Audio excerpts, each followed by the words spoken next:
Hello, this is doctor Ramesh Gajula. So కామన్‌గా ఏంటంటే throughout life time పీరియడ్‌లో 80% of the public will suffer with back pain. So మరి back పెయిన్‌తో suffer అయితున్న వాళ్ళు is it real emergency? మనం compulsory ఓ doctor దగ్గరికి వెళ్ళాలా? చాలా దూరంగా ఉన్నాము. ఇవన్నీ కూడా ప్రశ్నలు. ఎందుకంటే బ్యాక్ పెయిన్ అనగానే మనకి డిస్క్ సయాటికా తోటే సఫర్ అయితారు అనుకోవడం కూడా అతిశయోక్తి. So how to confirm that ఒక నరము ప్రెస్ అవుతుంది ఒక డిస్క్ సయాటికా ప్రాబ్లంతో అని తెలుసుకోనికి మీరు డాక్టర్ దగ్గర రావాల్సిన అవసరం కూడా లేదు. ఒక సింపుల్గా నేను కొన్ని టెస్ట్లు ఎలా చేయాలో మీకు ఈ వీడియోలో చూపిస్తాను. అది మీరు చేసుకోండి.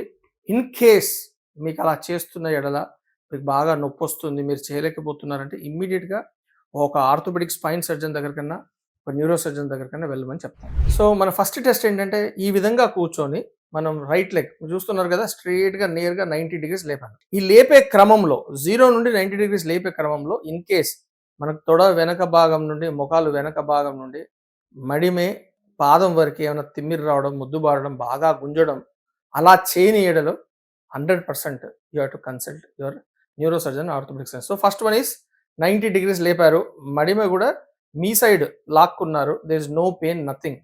So nothing to worry. Now I done right side, now left side same thing 90 degrees.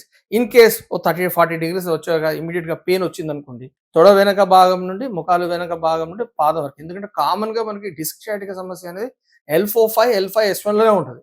L1 L2 L2 L3 ఇవన్నీ కూడా వెరీ రేర్ అని ఉంటుంది. సో ఈ విధంగా చేసినప్పుడు మనకు కనుక తిమ్మిరి, మొద్దుబారడము చేయలేని ఏడలో 100%. This is first test. Second point ఏం లేదు, మనం కాలు మీద కాలు వేసుకుంటాం కదా, ఈ విధంగా వేసేసుకొని ఈ ముఖాలు భాగాన్ని కిందకి తొయ్యాలన్నమాట. ఇలా తోసినప్పుడు మనకి తొంటి భాగంలో ఎక్కడన్నా నొప్పి వస్తుంది, చేయలేకపోతున్నాను అంటే డెఫినెట్గా you have to consult your doctor. That's number 2 test. Both sides. Are you able to do both sides? Yes, this is second test. Third one ఏంటంటే స్ట్రేట్గా నిలబడి 2 పాదాలు పక్కపక్కన ఉంచేసి వెనక్కి వీపు ఇరవడం. ఈ విధంగా వీపు ఇరిచినప్పుడు ఏమన్నా నొప్పి వస్తుంది, లేదంటే ఇలా రొటేట్ చేయడం, one side, right side, left side, right side, left side, ఇలా చేస్తున్నప్పుడు నొప్పి వస్తుంది అంటే డెఫినెట్లీ కన్సల్ట్ యువర్ డాక్టర్. కూర్చొని లేస్తున్నప్పుడు లేదంటే ఈ విధంగా వెన్నుపూస ఏమగా వెనకకి ఇలా ఇచ్చినప్పుడు నొప్పి వస్తుంది అంటే definitely you have to consult your doctor. Fourth test ఏంటి? Simple. Toe walk and heel walk. You see, నేను టో వాక్ చేస్తున్నాను. If I'm able to walk toe by toes, that's fine. అంటే మనకి S1కి సంబంధించిన నరం ఏ విధంగా కూడా ఏమాత్రం కూడా కంప్రెస్ కావట్లేదు. So I'm able to walk. Otherwise if I'm able to stand on my toes at least for 1 minute, that's fine. And last one is heel walk. See, I'm able to walk by raising my toes on heels.